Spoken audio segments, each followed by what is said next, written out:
Le monde s'est arrêté. Non, pas arrêté, brisé. Reynolds halta. Son fils, son Arthur, partit, disparut.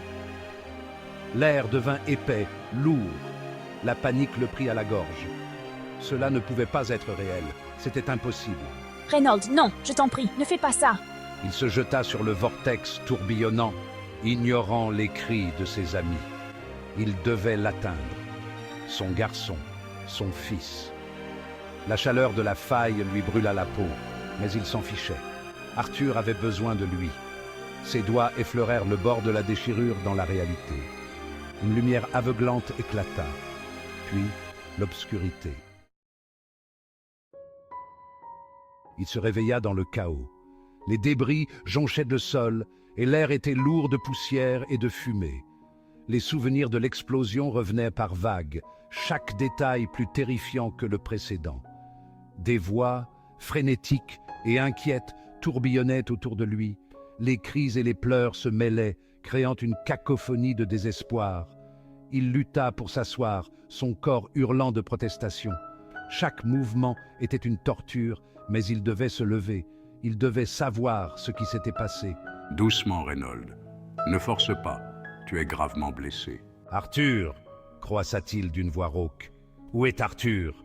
Son cœur battait la chamade, l'angoisse le submergeait. Reynolds, nous ne l'avons pas trouvé. Nous avons cherché partout, mais il est introuvable. Ses amis échangèrent des regards sombres. L'inquiétude et la tristesse se lisaient sur leurs visages. Ils n'avaient pas besoin de mots pour comprendre. Le silence était éloquent. Son fils avait disparu. L'horreur de cette réalisation le frappa de plein fouet, perdu dans le vide chaotique de la faille, un endroit où peu osaient s'aventurer et encore moins en revenaient. Le désespoir menaçait de le consumer. Il sentait les ténèbres l'envahir, chaque seconde rendant la situation plus insupportable. Mais il ne pouvait pas céder, pas encore. Il devait se battre pour Arthur, pour sa famille. L'espoir, aussi mince soit-il, était tout ce qui lui restait. Arthur avait besoin de lui.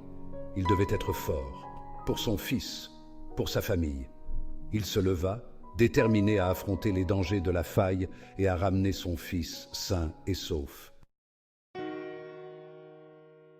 Les jours se sont transformés en nuit, chaque seconde s'étirant dans une éternité de douleur.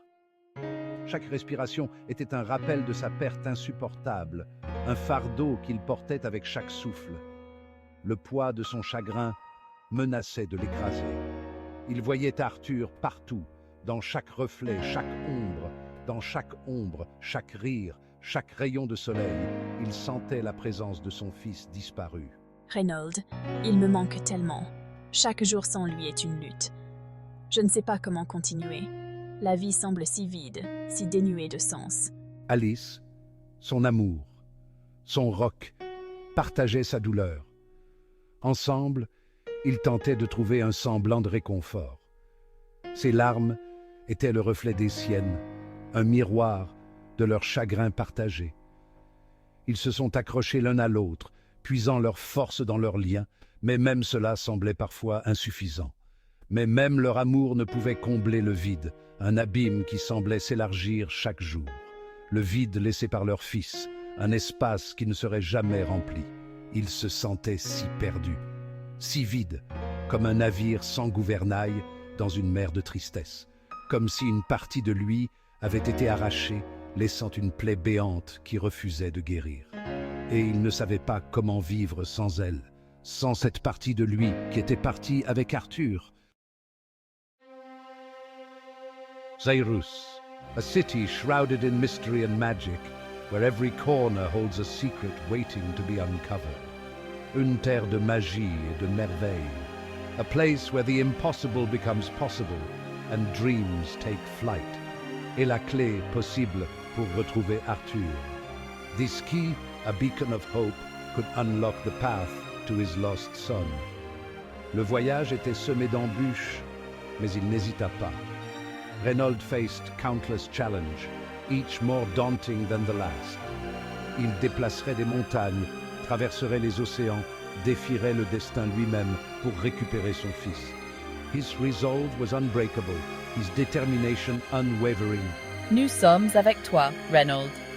We stand by you, through thick and thin.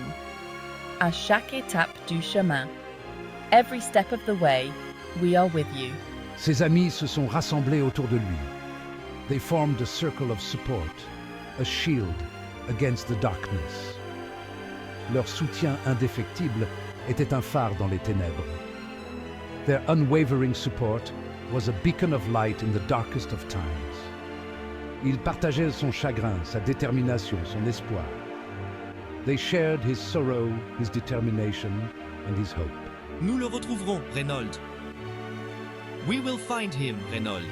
Nous n'arrêterons pas tant que nous ne l'aurons pas retrouvé. We won't stop until he is found. Ils devinrent son ancre, l'empêchant de se noyer dans son désespoir. They became his anchor, preventing him from drowning in despair. Chaque pas vers Xairus était un pas de plus vers Arthur. Every step toward Xairus brought him closer to Arthur. Il s'accrochait à cette pensée.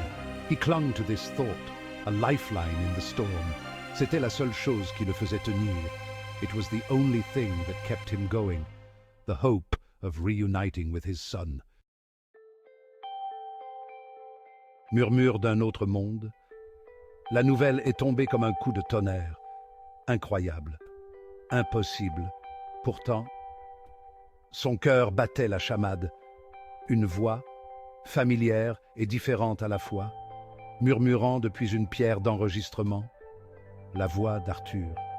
Il écoutait, son sang se glaçant puis s'enflammant. Son fils, en vie, piégé, mais en vie. Un sanglot étranglé lui échappa. Il n'était pas trop tard. Il y avait encore une chance. Une nouvelle vague de détermination le submergea, plus forte que le chagrin. Il le retrouverait.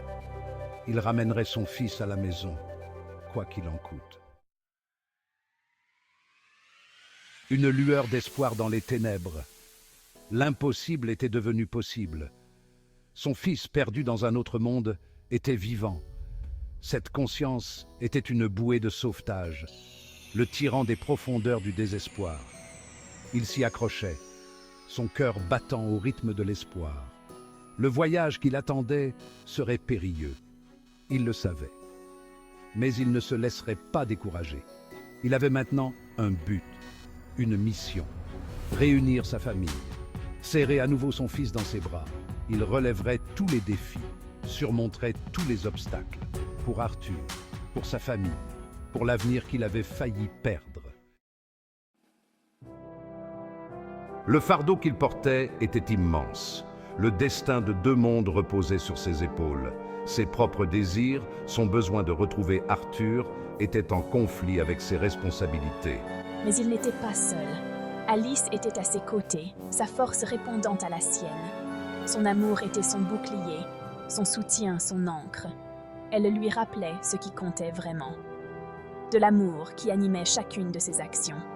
Ensemble, ils affronteraient la tempête qui s'annonçait. Ensemble, ils ramèneraient leur fils à la maison.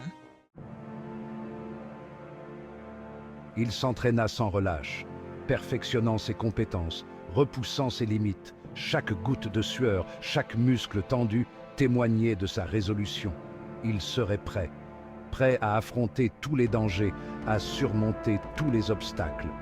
Pour Arthur, il a embrassé son héritage d'Ikaten, apprenant à contrôler la puissance brute qui coulait en lui. Elle faisait partie de lui, tout comme Arthur faisait partie de lui, et il l'utiliserait pour protéger sa famille. Le chagrin subsistait, une douleur sourde dans sa poitrine, mais elle était tempérée par une nouvelle résolution. Un feu qui brûlait de 1000 feux, alimenté par l'amour et l'espoir. Le moment était venu. Le moment de vérité, celui qu'il attendait depuis si longtemps. Debout devant le portail scintillant, il ressentit un frisson de peur et d'excitation. Mais il était éclipsé par sa détermination inébranlable. Il allait enfin revoir son fils bien-aimé. Il s'aventura dans l'inconnu, l'énergie de la faille tourbillonnant autour de lui, l'entourant complètement. Une sensation de désorientation, d'être désemparé, le submergea. Mais il la repoussa. Son but était clair, sa résolution inébranlable. Il allait ramener son fils à la maison, coûte que coûte. Le monde de l'autre côté était à la fois familier et étranger. Mais il n'avait pas le temps de s'émerveiller de ces merveilles. Son objectif était unique. Trouver Arthur, le garder en sécurité, le ramener à la maison. Il affronterait tous les dangers, combattrait tous les ennemis pour tenir la promesse qu'il s'était faite à lui-même, à sa femme, à son fils. Il formerait à nouveau une famille, entière et unie, quoi qu'il en coûte. Quoi qu'il en coûte.